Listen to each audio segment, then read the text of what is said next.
नमस्कार, मैं हूं संतोष पांडे और आप देख रहे हैं स्टडी इंडिया। आज मैं लखनऊ विश्वविद्यालय के बीए फोर्थ सेमेस्टर हिंदी विषय की इस क्लास में इसका जो फर्स्ट पेपर है हिंदी उपन्यास साहित्य और सेकंड पेपर है हिंदी कहानी साहित्य। तो हिंदी उपन्यास साहित्य वाले पेपर से संबंधित कुछ बातें मैं आपसे आज करूँगा। हिंदी उपन्यास का उद्भव और विकास कैसे होता है, सबसे पहली बात यहीं से शुरू होगी। तो आप ये जानते हैं कि उपन्यास एक ऐसी विधा है जो आधुनिक काल में ही प्रारंभ हुई। इसके पहले इस विधा का वैसा स्वरूप, वैसा विकास, वैसा उद्भव हमें नहीं दिखता है जैसा आधुनिक काल में दिखता है। तो ये निश्चित रूप से, निर्विवाद रूप से आप मान लीजिए कि उपन्यास जो है वो आधुनिक गद्य की एक अत्यंत प्रमुख विधा है। कहा जाता है कि इसका जन्म पश्चिम में यानी वेस्टर्न में 18वीं शताब्दी में हुआ। कब? 18वीं शताब्दी में हुआ, पश्चिम में हुआ। और ये गद्य की एक विधा है, पद्य की नहीं, ये गद्य की एक विधा है, प्रमुख विधा है। और किस गद्य की? आधुनिक हिंदी गद्य की। उपन्यास आधुनिक हिंदी गद्य की एक प्रमुख विधा है और इसका जन्म 18वीं शताब्दी में पश्चिम में हुआ। उपन्यास शब्द का अगर हम संधि विच्छेद करें तो उप धन न्यास ऐसा हमें दिखाई पड़ता है। उप और न्यास, इन दो शब्दों से मिलकर के इसकी संरचना हुई है। अब जरा समझते हैं कि इसमें उप और न्यास से तात्पर्य क्या है। तो उप का जो अर्थ होता है वो कहते हैं निकट या पास। नियर, अंग्रेजी में इसे कहते हैं नियर, हिंदी में निकट या पास। उप माने होता है निकट या पास। और न्यास के कई अर्थ हैं, यहाँ पर हम दो अर्थों से अपना काम लेंगे। एक न्यास का मतलब होता है थाती, थाती, और एक न्यास का मतलब होता है बैठना। तो इस आधार पर उपन्यास का अर्थ यह हुआ कि ऐसी रचना जो अत्यंत निकट हो, अत्यंत निकट बैठी हुई हो, अत्यंत निकट हो, थाती के रूप में हमारे अत्यंत निकट हो। और यह अत्यंत निकट किसके हो? सामाजिक जीवन के अत्यंत निकट हो। यानी उप और न्यास से जो शब्द का अर्थ निकल करके आ रहा है उसका जो पूरा भाव है वो क्या है? सामाजिक जीवन के अत्यंत निकट जो हो वो है उपन्यास।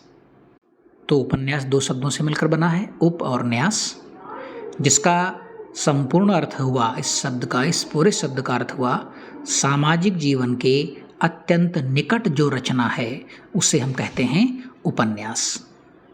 और सामाजिक जीवन के अत्यंत निकट होने के कारण ही उपन्यास को आधुनिक युग का महाकाव्य कहा जाता है तो ये गद्य, लेकिन आधुनिक युग का इसे महाकाव्य कहते हैं। अच्छा, इसे आधुनिक युग का महाकाव्य कहने के पीछे बड़े कारण भी हैं। असल में हुआ क्या, एक विदेशी लेखक हैं, उनका नाम है रॉल्फ फॉक्स। रॉल्फ फॉक्स, उन्होंने एक बहुत प्रसिद्ध लेख लिखा अपना, और उस लेख का नाम रखा उन्होंने the novel as an epic. The novel as an epic. Epic माने होता है महाकाव्य, यानी हिंदी में क्या हुआ? उपन्यास महाकाव्य के रूप में। The novel as an epic को अगर हम हिंदी में ट्रांसलेट करेंगे तो हिंदी में क्या कहेंगे? इसे उपन्यास महाकाव्य के रूप में। तो रॉल्फ फॉक्स ने उस लेख में उपन्यास को क्या कहा? महाकाव्य कहा। नॉवेल एज एन इपिक, उपन्यास को महाकाव्य के समान बताया, महाकाव्य के समकक्ष बताया है। ठीक है। इस उपन्यास को अंग्रेजी में कहते हैं नॉवेल, बांग्ला और हिंदी में इसे कहते हैं उपन्यास। अंग्रेजी में कहते हैं नॉवेल, बांग्ला और हिंदी इन दोनों भाषाओं में इसे कहते हैं उपन्यास। उर्दू में इसे कहते हैं नाविल, नाविल, और मराठी में इसे कहते हैं कादम्बरी, और गुजराती में इसका नाम है नवल कथा। गुजराती में नवल कथा, मराठी में कादम्बरी, उर्दू में नावल, हिंदी और बांग्ला में उपन्यास और अंग्रेजी में इसे नॉवेल कहा जाता है। तो अब ये निश्चित रूप से आप जान लीजिए कि भारत में जो उपन्यास की विधा है वो कहाँ से आई, वो आई पाश्चात्य देशों से। यानी अगर आपसे पूछा जाए ये किसकी देन है, तो ये पाश्चात्य साहित्य की देन है। भारत को उपन्यास की जो देन है वो किसकी देन है, पाश्चात्य साहित्य की देन है। और इसका जो सबसे पहला प्रभाव पड़ा वो हिंदी पर नहीं पड़ा, यानी पाश्चात्य साहित्य की इस देन का जो सबसे पहला इफेक्ट हमें दिखाई पड़ता है वो दिखाई पड़ता है बांग्ला साहित्य पर। किस पर, बांग्ला साहित्य पर, हिंदी साहित्य पर नहीं।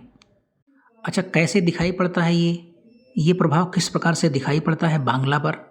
हुआ क्या, अंग्रेजी के एक बड़े उपन्यासकार हैं, उनका नाम है टॉम जोन्स, उनका नाम है हेनरी फील्डिंग। क्या नाम है, हेनरी फील्डिंग।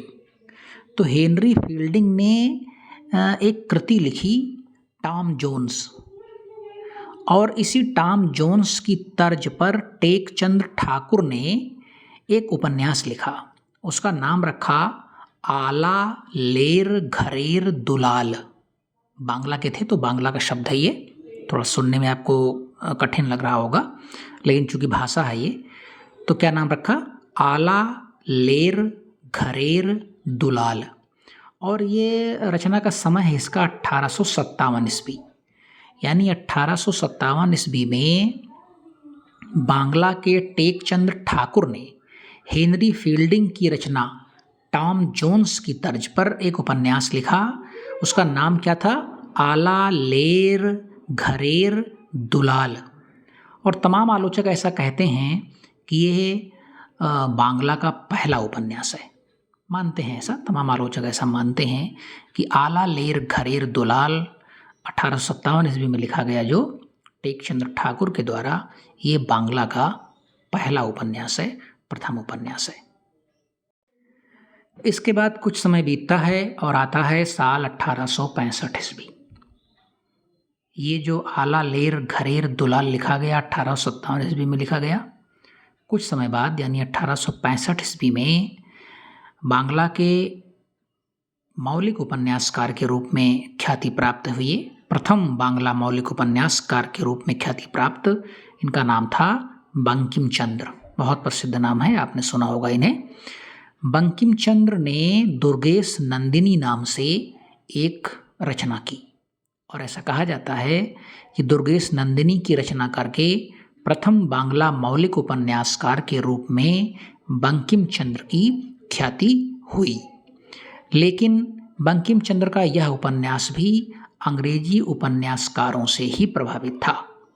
जिस प्रकार से टेकचंद ठाकुर साहब का आला लेर घरेर दुलाल हेनरी फील्डिंग की टॉम जोन्स की तर्ज पर लिखा गया था, उसी प्रकार बंकिम चंद्र का 1865 ईस्वी में लिखा गया उपन्यास दुर्गेश नंदिनी भी अंग्रेजी उपन्यासकारों से प्रभावित था। अंग्रेजी उपन्यासकारों से प्रभावित कहने का तात्पर्य क्या है कि जो लेखन की शैली थी उपन्यास की, लेखकीय जो कंटेंट था, यानी जो कुछ भी संरचनागत और वस्तुगत चीज़ें थी उपन्यास को लेकर के, वे सारी की सारी अंग्रेजी प्रभाव में थी। और उस प्रभाव के रूप में जब इन्होंने लिखा इन दोनों लोगों ने, तो वो प्रभाव इनकी बांग्ला रचनाओं पर भी हमें स्पष्ट रूप से दिखाई पड़ता है। फिर थोड़ा समय और बीतता है और साल आता है 1873 ईस्वी। 1873 ईस्वी में क्या होता है कि बंकिम चंद्र ने जो अपना उपन्यास 1865 ईस्वी में दुर्गेश नंदिनी के नाम से लिखा था, उसका ट्रांसलेशन हुआ हिंदी में, और इसी नाम से यानी दुर्गेश नंदिनी के ही नाम से साल 1873 ईस्वी में ये हिंदी में ट्रांसलेट होकर के आई। और अब आता है साल 1882 ईस्वी, और ये साल हिंदी साहित्य के लिए उपन्यास के क्षेत्र में एक गौरवशाली या गौरवपूर्ण वर्ष कहा जाएगा, क्योंकि इसी साल यानी साल 1882 ईस्वी में परीक्षा गुरु का प्रकाशन हुआ, और इसके लेखक थे श्रीनिवास दास। 1882 ईस्वी में श्रीनिवास दास ने परीक्षा गुरु का प्रकाशन किया, और कहा जाता है, माना जाता है कि ये हिंदी के प्रथम मौलिक उपन्यास है। परीक्षा गुरु क्या है?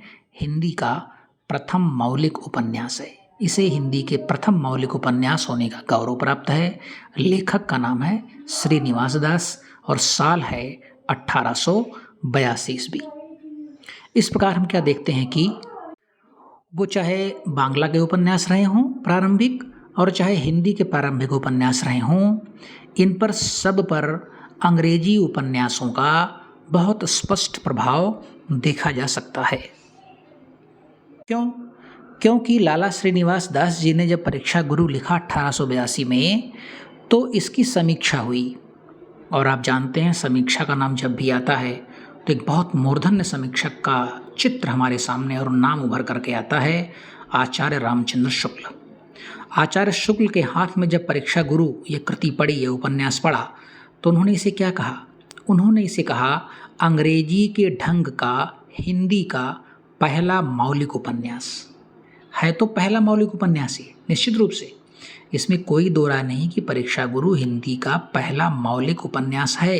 लेकिन ढंग कैसा है? अंग्रेजी के ढंग का, यानी जो लेखकीय कौशल था, लेखकीय स्टाइल जो थी, लेखकीय शैली जो थी, रचना की जो शैली थी उपन्यास की, वो अंग्रेजी के ढंग की थी। तो शुक्ल जी ने आलोचना करते हुए अपनी समीक्षा में ये लिखा कि लाला श्रीनिवास दास का लिखा हुआ परीक्षा गुरु 1882 ईस्वी में जो लिखा गया, ये अंग्रेजी के ढंग का हिंदी का पहला मौलिक उपन्यास है। लाला श्रीनिवास दास ने स्वयं क्या कहा है इस उपन्यास को, ये जान लेने की आवश्यकता है। ये इंपॉर्टेंट नोट्स हो सकते हैं आपके लिए। लेखक ने इसे कहा है संसारी वार्ता। अगर ये सवाल आए आपसे कि लाला श्रीनिवास दास ने स्वयं इस उपन्यास को किस संज्ञा से नवाजा है, तो लेखक ने इसे क्या कहा है? संसारी वार्ता।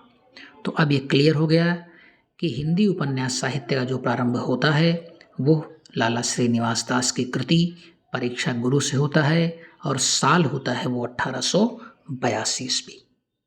तो हमने इस क्लास में आज अपने पहले उपन्यास की चर्चा कर दी है। अब आगे की क्लास में हम इस उपन्यास के आगे की हम आपसे बातें करेंगे। तब तक के लिए नमस्कार।